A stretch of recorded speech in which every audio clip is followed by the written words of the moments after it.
Eamon Ryan said today that the government will examine the issue of whether Irish people, can come home for Christmas. It's just unbelievable. Not only does this Grinch government want to steal Christmas, but it's already stolen your freedoms and it also taken your job. Thomas Jefferson said hundreds of years ago that the course of history has shown that as government increases, our liberty decreases. And Gerald Ford, former US president, said, I think 1974, that a government big enough to give you everything you want is big enough to take away everything that you have. And what do we have? What does the government take from us? Well, it certainly takes our taxes. And what does it do with those taxes? We work, we earn money, the government takes this money, and what happens? It gives it 5.5 billion euro a year. It gives to NGOs, some of whom do good and necessary work, but a huge amount of those NGOs are ideological echo chambers for government policy, mainly to do with promoting mass immigration.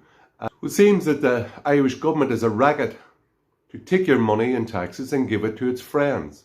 A bit like the EU in that regard.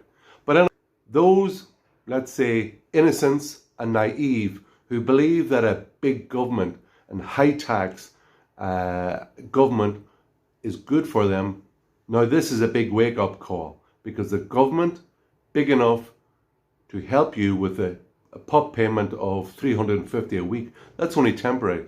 But at the end, you'll be left without a job and without all your freedoms, and it will be for the government to decide what it's going to give back. That's a very dangerous situation, and that's why the Irish Freedom Party is in favour of an Ireland with small government, low tax, that we can maintain our freedoms, spend our money as we want, and spend it better. When you look at taxation, and I'd like to introduce a few new ideas, because it's not just about the European Union and our relationship with the European Union, it's our relationship with the corrupt politicians we have in Ireland, how people work, how they're taxed, what we want.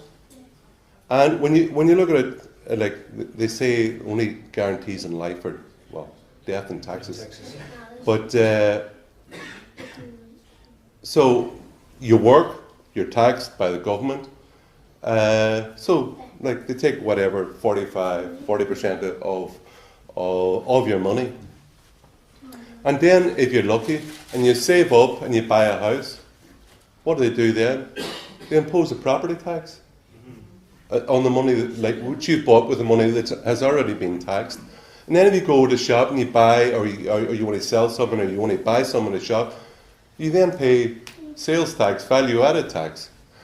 And then you get the end of your life, and what do they do then? So everything that has been taxed, everything you've bought and sold, your house, you've been taxed on again, and then you get inheritance tax.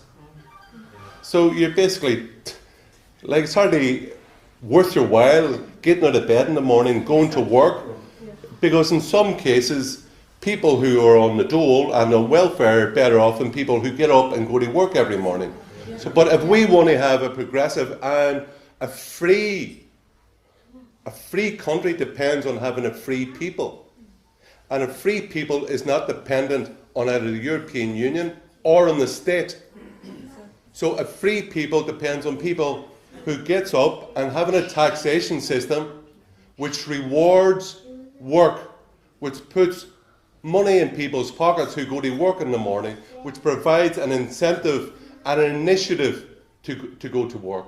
Now, there's a thing in economics about the Laffer curve, and it's a bit counterintuitional, but it basically says that the lower you set the rate of tax, the greater the lesser the rate of taxation, personal taxation, the greater the take of the state. And we had it here in the late 90s, where the rate of personal taxation dropped very sharply, and the rate of tax take by the government rose exponentially. So I believe to stop dependence on the state, to stop dependence on our political masters, we must lower the rate of taxation in Ireland. Hear, hear.